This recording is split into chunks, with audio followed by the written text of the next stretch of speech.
Aquelas histórias da internet que começam do jeito mais simples possível. Pois é, essa aqui começou com uma tabela de alfabeto. Mas o parece ser só uma brincadeira inocente, na verdade esconde um conto bizarro sobre inteligência artificial, mistério digital e imagens que de alguma forma ganharam vida própria. Foi esta imagem aqui que começou tudo, e ela viralizou de um jeito absurdo. Olhando rápido, a piada é simples, um alfabeto da Turma da Mónica em que todas as letras são representadas pela mesma personagem, o Gordão. Só que essa imagem é apenas a pontinha da história. O que está por trás dela é muito, mas muito mais complexo e estranho. Essa imagem aparentemente inofensiva é a ponta de um verdadeiro iceberg digital. A história por trás dela envolve criadores que desapareceram, algoritmos que parecem um sonhar e uma narrativa que se transformou numa autêntica lenda urbana da internet. E para nos guiar nessa jornada, vamos usar exatamente esse mapa, o iceberg do alfabeto da Turma da Mônica.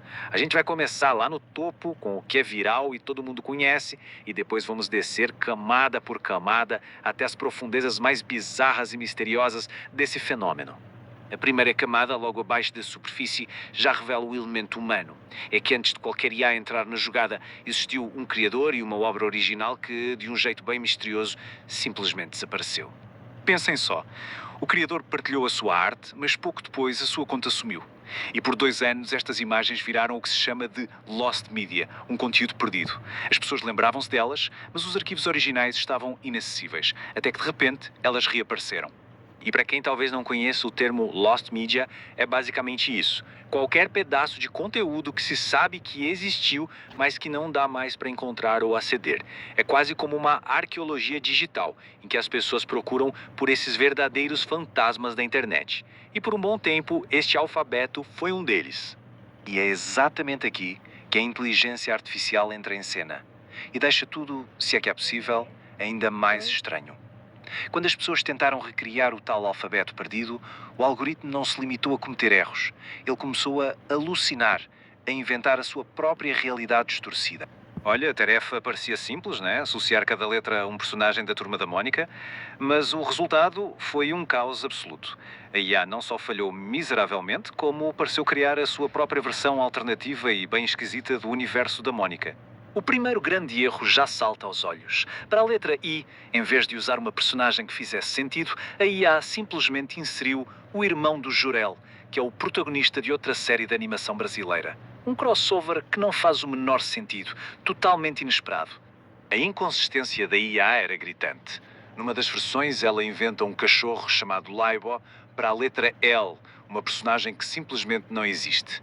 Em outras tentativas, ela confundiu os nomes, o que mostra que a base de dados dela era uma bagunça.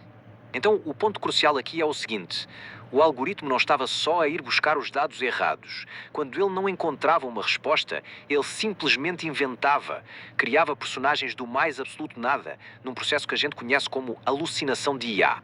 E talvez o exemplo mais bizarro de todos seja este aqui. A IA criou uma personagem chamada PWRU, que parece uma versão distorcida do Cão Bidu. E para quê? Para representar a letra PW, que, vamos combinar, nem sequer existe no nosso alfabeto. É um colapso total da lógica. Agora, a gente chega na parte mais profunda e, sinceramente, mais inquietante do iceberg. É aqui que os erros da IA deixam de ser só engraçados e se transformam em algo um pouco mais sombrio. Quase como falhas no próprio tecido da realidade digital. Nesta camada, nós encontramos os verdadeiros mistérios. Versões beta do alfabeto que se perderam no caminho, imagens com falhas visuais tão extremas que as tornam quase irreconhecíveis. E a pergunta que não quer calar: qual era a lógica por trás de tudo isso? O que é que o algoritmo estava a pensar? A comunidade online que acompanhou tudo isso acabou dando um nome para o fenômeno, um nome que a gente encontra no fundo do iceberg: profunda alucinação de dados. É a ideia de que a confusão da IA não era superficial, mas sim um erro sistêmico, lá no fundo da sua compreensão do mundo. Com tantos elementos estranhos, a história acabou evoluindo. Deixou de ser só um meme e virou uma creepypasta, que é basicamente um conto de terror que nasce na internet. Ganhou o apelido de O Alfabeto Maldito, e as imagens distorcidas geradas pela IA se tornaram os fantasmas dessa história. E essa frase, lá no fundo do iceberg, o medo de esquecer, vazio de memória, algorítmico, captura o sentimento perfeitamente. É aquela ideia inquietante de que uma máquina pode não só errar, mas também esquecer, criando vazios da nossa cultura digital que a gente compartilha. Mas essa história bizarra tem uma conclusão igualmente bizarra e, de certa forma, até comovente. Depois do caos, da confusão e do terror, veio um pedido de desculpas. Numa reviravolta final, um usuário gerou esta imagem aqui. Nela, a própria personagem, o Gordão, pede desculpas formalmente em nome do ChatGPT por toda a bagunça que ele causou. É como se a IA personificada estivesse a assumir a responsabilidade. A mensagem diz: foi um erro meu e eu assumo totalmente. Aprendi com isso e prometo prestar mais atenção. No fundo, a comunidade não só identificou o problema, como criou a sua própria solução narrativa, dando à IA uma voz e uma personalidade para finalmente encerrar a saga. No fim das contas, essa saga do alfabeto é muito mais do que só uma curiosidade da internet. Ela mostra como a gente tenta dar sentido ao caos da tecnologia, criando mitos, narrativas, até os erros de uma máquina acabam por refletir essa nossa necessidade humana de contar histórias e de encontrar algum significado. E a grande questão que fica é: que outras histórias vamos criar juntos, nós e as máquinas?